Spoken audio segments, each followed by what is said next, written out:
Hey there, today let's talk about the story of a color. We're going to dive into the color blue, specifically.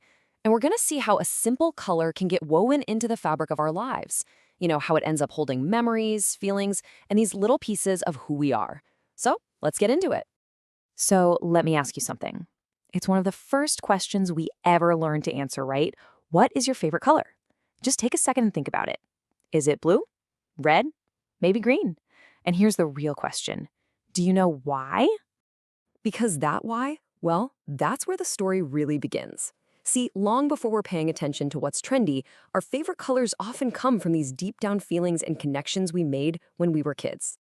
And for so many of us, that story starts with the simple, almost magical promise of a brand new box of crayons.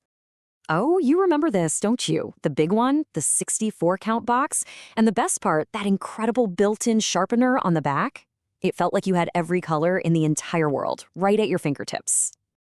And the names, they were just poetry, weren't they? It wasn't just blue or red. No, it was cornflower blue, periwinkle, sea green, burnt sienna.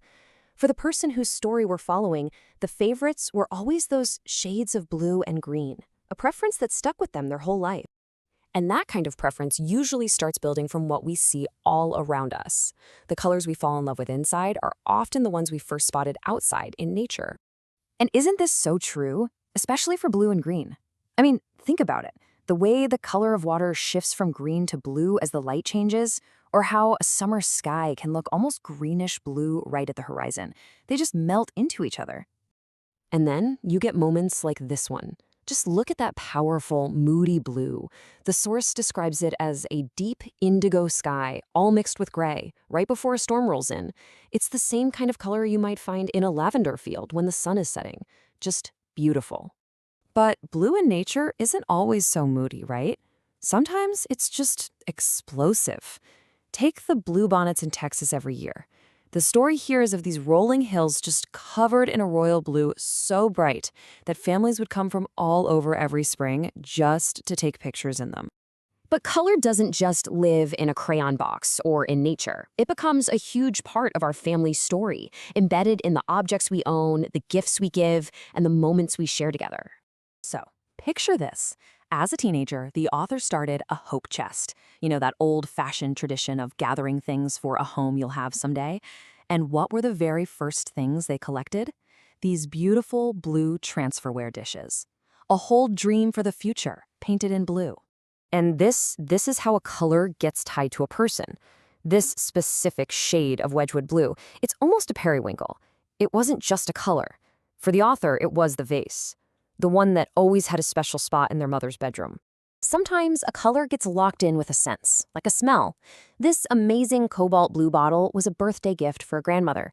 And now, for the author, that vivid color is forever connected to the very first time they smelled that delicate scent of rosewater. And hey, sometimes the memory is just pure, simple joy. An aunt and uncle showing up with fresh blueberries for dessert. The uncle insisting, and he was right, that for the best experience, the true creme de la creme, you absolutely had to have them with natural vanilla bean ice cream. A perfect summer memory, all colored in blueberry blue. Isn't it funny how this works? A simple yogurt container in a periwinkle blue. But that specific blue, it instantly brought back this powerful memory. It was the exact same color as the author's grandmother's kitchen cupboards. A totally everyday object holding a whole world of warmth and history. So, you see, after this little journey through the color blue, it's pretty clear our connection to color is this deeply personal story, one that we write over our entire lifetime, which, of course, brings us right back to you. So I'm going to ask you again, think about your favorite color.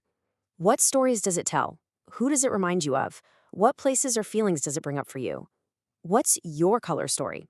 Because in the end, a color is never just a color. It's a memory. It's a feeling. It's a real piece of who you are.